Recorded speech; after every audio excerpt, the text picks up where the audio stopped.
Chapter 143. Kebenaran 3. Petik 2. Pergi ke Provinsi Hamgyong Utara.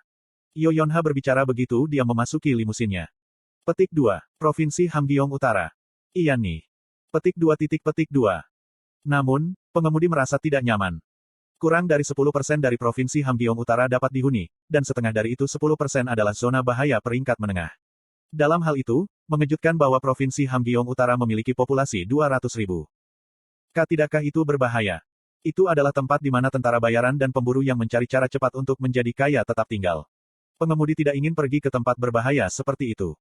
Jangan khawatir, saya mengirim pesan. Yoyonha mengirim SMS satu sisi kepada ayahnya dan pamannya. Kepada Yojin Hyuk, dia menulis, "Aku datang untuk menemuimu. Saya juga memberitahu ayah, jadi jangan khawatir." Kepada Yojin Wong, dia menulis, "Aku akan pergi menemui paman." Yojin Hyuk takut pada Yojin Wong. Karena itu, dia harus keluar untuk menyambutnya. Menginjak gas. Ya. Sopir menginjak pedal gas. Limusin melaju ke depan dengan lancar. Melihat pemandangan luar, Yoyonha jatuh ke dalam pemikiran yang mendalam. Dia tidak bisa mengatur kekhawatirannya hanya dengan kata-kata belaka. Segera, pemandangan kota menghilang, dan jalan kosong ke Provinsi Hamgyong Utara memenuhi visinya. 4 hari berlalu sejak itu. Chae Nayun masih belum bangun. Dia masih di ranjang rumah sakit, tidur karena alasan yang tidak diketahui. Chae Shin Hyuk terjaga sepanjang malam mengawasi dia, dan Chae Jochul muncul di TV dengan ekspresi muram. Kurung siku buka. Terlepas dari semua yang terjadi, Daehyun akan bertarung dan maju ke depan.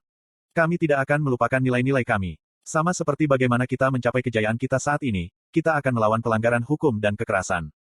Dengan menggunakan tragedi yang diderita keluarganya dan serangan terorganisir yang baru-baru ini dilakukan oleh Jin, Chae Jochul mengadakan pertunjukan untuk memuliakan nama Daehyun. Dunia dengan demikian mulai berputar, tetapi langit Mei masih damai, cerah, dan hangat. Hari ini, saya mengunjungi kantor administrasi Kyup. Itu untuk menyerahkan formulir putus sekolah saya.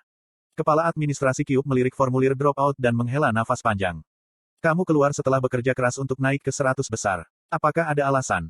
Petik 2. Aku mengangguk dalam hati. Karena hadiah spesialmu, Asosiasi Pahlawan sudah menyiapkan gelar untukmu. Satu-satunya pahlawan yang menggunakan senjata, Gunner. Jika Anda lulus, Anda akan dapat hidup sebagai selebriti. Petik 2. Pahlawan dengan kehidupan selebritas. Aku menahan diri untuk tidak tertawa. Ditambah lagi, beberapa guild sudah mengincarmu. Bahkan Essence of the Stride menunjukkan minat pada Anda. Apakah Anda masih ingin keluar? Petik 2. Iya nih. Petik 2. Tidak akan ada jalan untuk kembali. Apakah Anda tidak akan menyesalinya? Petik 2. Iya nih. Aku mengangguk kuat. Tidak ada alasan bagiku untuk tinggal di Kyup lagi. Tidak ada yang bisa dipelajari atau diperoleh di sini. Saya melihat. Koong. Kepala administrasi memberi cap merah pada formulir putus sekolah. Aku menatapnya sejenak, lalu meninggalkan tempat dudukku. Ketika saya meninggalkan ruangan, saya bisa mendengar sebuah doa yang lemah berbunyi. Semoga masa depan anak malang ini penuh dengan berkah. Tampaknya kepala administrasi adalah orang yang baik. Saya menutup pintu. Kemudian, saya meninggalkan gedung dan mulai berjalan menuju portal Kyup. Kemudian, ketika saya berjalan melewati taman, seseorang menghalangi jalan saya. Hajin Si. Petik 2. Rahel Si. Rahel menatapku dengan sedih. Kemudian, dia mendekati saya dan meletakkan sesuatu di tangan saya. Itu kotak kecil. Ini hadiah. Petik 2. Terima kasih. Buka nanti. Iya nih. Aku mencoba berjalan melewatinya, tetapi Rahel menghalangi jalanku sekali lagi. Dengan senyum tipis, dia berbicara. Di Inggris, kami berpelukan mengucapkan selamat tinggal. Petik 2. Dengan senang hati. Sambil tersenyum, aku memeluk tubuhnya yang hangat dan nyaman. Setelah sekitar 3 detik, kami berpisah. Rahel berbicara lebih dulu. Sampai nanti. Iya nih. Petik 2. Oh. Rahel meraih pergelangan tanganku ketika aku mulai berjalan melewatinya. Janji. Tentu saja, lain kali, kita akan bertemu di Inggris. Petik 2. Aku balas tersenyum dan menarik lenganku dari tangannya. Saya berangkat sekarang. Petik 2. Iya, selamat tinggal. Saya mulai berjalan menuju stasiun portal lagi. Saya bisa merasakan tatapan Rahel di belakang, tetapi saya tidak berbalik. Itu dulu. Kim Hajin. Seseorang dengan keras meneriakkan nama saya dan berlari ke arah saya. Itu adalah Kim Suho. Hei, kamu keparat. Mendengar dia berteriak untuk kedua kalinya, aku tidak bisa menahan diri untuk berhenti. Bukankah ini waktu kelas sekarang? Oh benar, Taruna memiliki waktu luang karena insiden invasi baru-baru ini. Apa? Apa maksudmu, apa? Kim Suho tampak marah. Kenapa kamu tidak memberitahuku bahwa kamu keluar? Petik 2. Yah, kita akan sering bertemu, jadi aku tidak benar-benar melihat perlunya memberitahumu. Petik 2. Apa? Kamu akan berhenti melihatku? Apakah Anda mendiskriminasi non-pahlawan? Petik 2. Tidak sama sekali. Kim Suho masih tidak melonggarkan ekspresinya. Lalu kemana kamu pergi? Chae Nayun masih tidak sadarkan diri. Haruskah kamu menunggu sampai dia bangun? Petik 2. Itu urusan saya untuk diurus. Juga, Chae Nayun akan segera bangun. Petik 2. Saya menanyakan kitab kebenaran kapan Chae Nayun akan bangun, dan jawabannya, segera. Ngomong-ngomong, ketika Chae Nayun bangun, jangan bicara padanya tentang aku. Petik 2. Kim Suho mengerutkan kening. Apakah kalian putus? Kami bahkan tidak menjalin hubungan. Kim Suho terlalu padat. Saya kira Anda bisa mengatakan itu adalah keterampilan pasif dasar dari karakter utama yang tampan. Petik 2. Kami tidak pernah berkencan. Saya tidak tahu bagaimana hubungan saya dengan Kim Suho akan berubah. Jika Chae Nayun mengungkap kebenaran, saya tidak akan bisa berdiri dengan benar di depan Kim Suho. Lalu mengapa? Aku tidak punya waktu. Sampai jumpa. Saya mengulurkan tangan. Kim Suho meraihnya tanpa sadar, tetapi segera, dia melebarkan matanya seolah-olah dia mengingat sesuatu. Oh benar, jadi saya menggunakan toples yang Anda berikan kepada saya. Petik 2. Kim Suho melepas dahan yang tergantung di punggungnya. Mungkin bukan saat terbaik untuk bertanya. Tapi aku ingin tahu, bisakah Anda menilai ini untuk saya? Petik 2. Tentu saja, Anda bisa bertanya kepada saya kapanpun Anda mau. Petik 2. Maaf, kupikir aku jatuh cinta pada pedang ini. Saya tahu. Saya dengan senang hati menilai Miss Teltein. Sama dengan. Keserakahan karena pencapaian. Keinginan untuk mengatasi situasi sulit telah menganut Miss Teltein. Fungsi Marsistin akan diperkuat setiap kali kesulitan diatasi. Miss Teltein sekarang akan mengubah formulir untuk mencerminkan karakter penggunanya. Arah saat ini, kebenaran 99%. Sama dengan. Senyum muncul di wajah saya. Petik 2. Ini sangat cocok untukmu. Aku mengembalikan pedang itu padanya. Sangat. Ya, setiap kali Anda mengatasi situasi sulit, Miss Teltein akan menjadi lebih kuat. Juga, bentuknya akan berubah tergantung pada karakter Anda. Petik 2. Kim Suho terlihat seperti tidak mengerti. Apa artinya itu bisa menjadi pedang iblis atau pedang suci tergantung pada bagaimana kamu menggunakannya. Gelombang kalau begitu untukku. Itu akan menjadi pedang suci. Kim Suho dan aku bertukar pandang. Segera setelah itu, Kim Suho tertawa terbahak-bahak. Terima kasih. Kali ini, Kim Suho mengulurkan tangannya terlebih dahulu. Tidak, aku yang harus berterima kasih padamu. Aku meraih tangannya dengan senang hati. Di bawah sinar matahari yang hangat, ekspresi Kim Suho sangat menyilaukan. Setelah secara resmi keluar dari Kyuup, saya pergi ke taman kosong di distrik Soho Seoul untuk membuat janji. Saya menyalakan jam tangan pintar saya sambil menunggu bos. Yoyonha, 0. Yoyonha juga tidak menghubungi saya hari ini. Apakah dia pergi setelah kecewa dengan saya? Atau apakah dia masih berusaha mengkonfirmasi kebenaran? Ketika saya melewati waktu mendesah. Tak. Langkah bos membangunkanku. Anda di sini. Maaf. Bos meminta maaf segera setelah dia melihatku. Dari wajahnya, aku bisa tahu betapa tulusnya dia. Jangan, sudah terlambat sekarang. Itu bukan sepenuhnya salahmu juga. Petik 2. Tanpa bantuan Chameleon Troupe, aku tidak akan pernah bisa membunuh Chae Jinyon. Saya melihat. Namun, bos masih cemberut. Telinganya yang biasanya ceria terkulai. Meskipun situasinya seperti itu, saya menemukan sisi bos ini lucu. Semangat. Bukannya aku bisa menamparkan bos karena itu, kan? Petik 2. Saya sudah memutuskan untuk masuk ke Chameleon Troupe. Saya tidak akan pergi karena segala sesuatunya tidak berjalan dengan baik. Saya tidak bisa kembali ke Kyuup, dan saya tidak bisa menjadi pahlawan.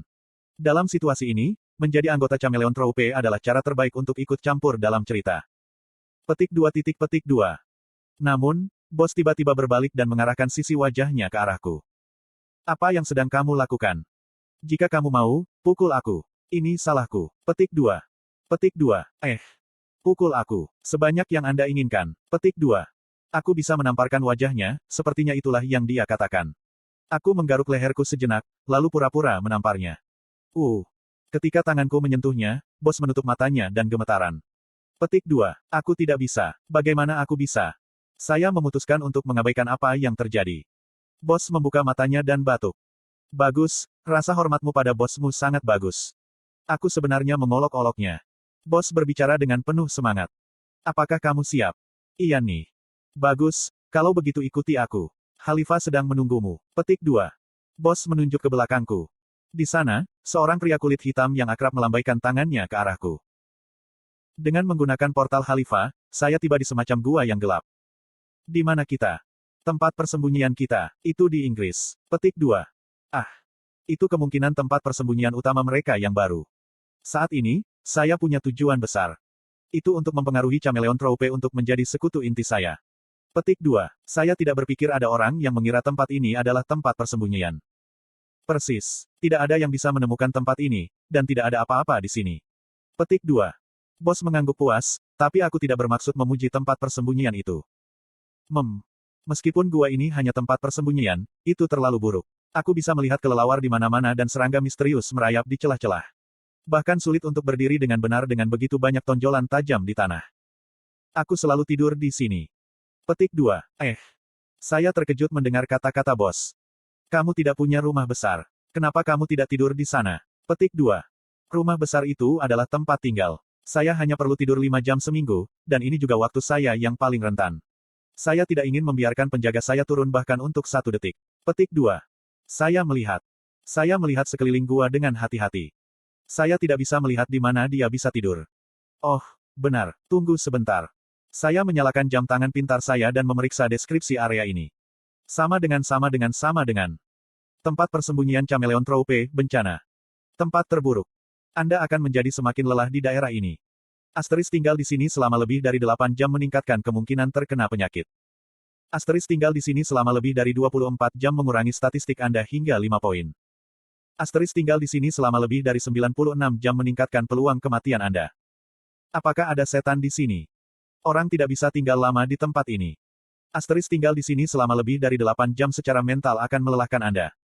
Asteris tinggal di sini selama lebih dari 96 jam akan menyebabkan Anda menderita semua jenis penyakit mental. Sama dengan. Deskripsi pengaturan lingkungan. Itu adalah fungsi baru yang baru-baru ini saya temukan di laptop saya. Namun, saya masih tidak bisa mengubah pengaturan. Karena mengubah lingkungan dapat memiliki manfaat besar, kemungkinan besar laptop itu pada akhirnya akan belajar untuk melakukannya dalam pembaruan di masa mendatang. Tempat apa ini? Tempat persembunyian Chameleon Troupe adalah yang paling buruk. Itu adalah tempat neraka yang membuatmu lebih lemah dengan tetap di sini. Membaca uraian tentang tempat ini, kulitku merinding. Petik 2. Oh benar. Tiba-tiba aku memikirkan sesuatu. Dengan keluasan, saya telah memahat Shin Jong-hak dari perunggu. Gua ini setengah dari ukuran lapangan sepak bola. Bukankah ini kesempatan yang sempurna untuk meningkatkan kemahiran keluasan? Belum lagi, dinding-dinding gua ini bahkan membawa mana, meskipun itu lebih seperti energi iblis. Petik 2. Bos, apakah kamu keberatan jika aku memperbarui tempat ini sedikit? Membarui lagi. Bos memiringkan kepalanya dan menatapku. Iya nih. Dengan begitu, bos dan anggota lainnya dapat beristirahat dengan mudah ketika mereka ada di sini. Petik 2. Aku tidak keberatan, tapi bagaimana? Seperti yang Anda tahu, orang luar dilarang keras memasuki tempat ini. Petik 2. Tidak apa-apa, saya akan melakukan semuanya sendiri. Seperti ini. Saya melepaskan kekuatan sihir stigma. Saya bahkan tidak perlu membentuk alat. Kekuatan sihir bergerak sendiri dan menghaluskan tonjolan tajam di tanah.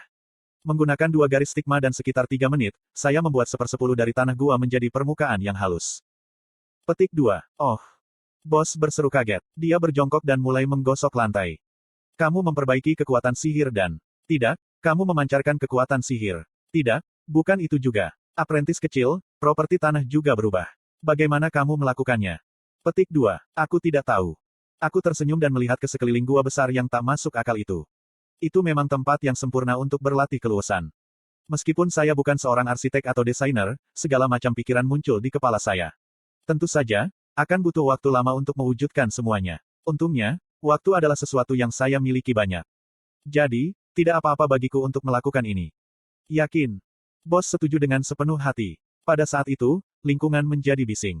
Dengan mata melebar, aku menghadap ke depan. Sekelompok 9 orang mendekati saya dan bos. Kim Ha-jin. Bos memanggil namaku. Iya nih. Sudah kubilang aku akan memberitahumu tentang Geronimo, kan? Ah iya. Kami kotor, dan lebih tidak termaafkan daripada yang Anda pikirkan. Aku mengangguk. Grup Bunglon. Mereka dirancang untuk menjadi organisasi pelanggar hukum terburuk di dunia ini. Apakah kamu baik-baik saja? Namun, itu adalah penilaian dari kisah aslinya, dan baru 3 tahun kemudian dunia akan menjuluki mereka seperti itu. Selain itu, saya yakin. Saya yakin bahwa saya akan dapat mengubah Chameleon Troupe. Tentu saja, saya seorang pembunuh juga. Petik 2. Saya sudah membunuh banyak orang, dan saya berencana untuk membunuh lebih banyak lagi. Saya tidak lagi terikat oleh kesombongan seperti itu. Petik 2. Bos mengangguk dan menunjuk ke depan saya. Aku mengikuti pandangannya. Semua anggota lainnya memasuki visi saya. Mereka semua tampak persis seperti yang saya gambarkan. Kursi merah, Chok Jungyong. Kursi kuning, Jain. Kursi biru, Khalifah. Kursi hijau, Jin Yohan. Kursi violet, Drun. Kursi indigo, Yo Kyungwan. Kursi perak, Kaita. Kursi pirus, Setrin. Kursi brown, Hirano Arashi. Dan akhirnya, kursi putih, Bos. Meskipun dia berpakaian hitam dari atas ke bawah, Bos adalah Seed of White. Ah, kurasa kulitnya benar-benar putih. Sudah lama. Berteriak keras Chok Jungyong mengguncang dinding gua. Bos menatapku dengan ekspresi malu. Murid kecil, saya mendengar kalian berdua pernah bertemu sebelumnya. Petik 2. Ya, dia mencoba membunuhku. Aku juga mendengarnya. Saya memarahinya untuk Anda. Petik 2. Aha. Huhuhuhu. Chok Jungyong tertawa dengan gigi terungkap. Dia menyerupai raksasa kecil. Apakah dia juga salah satu dari kita? Saya pura-pura tidak sadar dan bertanya. Iya nih. Bos menjawab, menatapku. Petik 2. Terlepas dari penampilannya, dia tidak seburuk itu. Aku tahu, dia hanya terlihat bodoh. Oh, sepertinya pemula itu memiliki mata yang bagus. Apa yang kamu bicarakan? Sebelum saya perhatikan, anggota lain datang lebih dekat. Bos mengeluarkan batuk kering, lalu memulai perkenalannya. Ini anggota terbaru kami, Kim Hajin. Saya menghadapi 9 anggota. Aku tahu, aku sudah melihat video kamu. Kamu memiliki hadiah yang sangat menarik. Petik 2. Setrin, pembunuh Mesir itu menatapku dan tersenyum. Tentu saja, bukankah aku sudah memberitahu kalian semua? Orang ini tidak tersentak sama sekali di depan tanganku. Uhahaha, dia benar-benar punya nyali. Petik 2. Tawa hangat ini milik Chok Jungyong. Setelah itu, 9 warna masing-masing memberi saya pandangan. Apatis, minat, ketidakpuasan, mereka semua memiliki pendapat sendiri. Aku dengar kamu menggunakan pistol. Membawanya keluar. Tidak, daripada itu, tunjukkan pada kami lemparan koin itu lagi. Melempar koin. Apa itu? Berdiri di depan tokoh-tokoh kuat seperti itu. Aku merasa seperti rusa terjebak di antara singa, gajah, kuda Nil, jerapah, dan lainnya.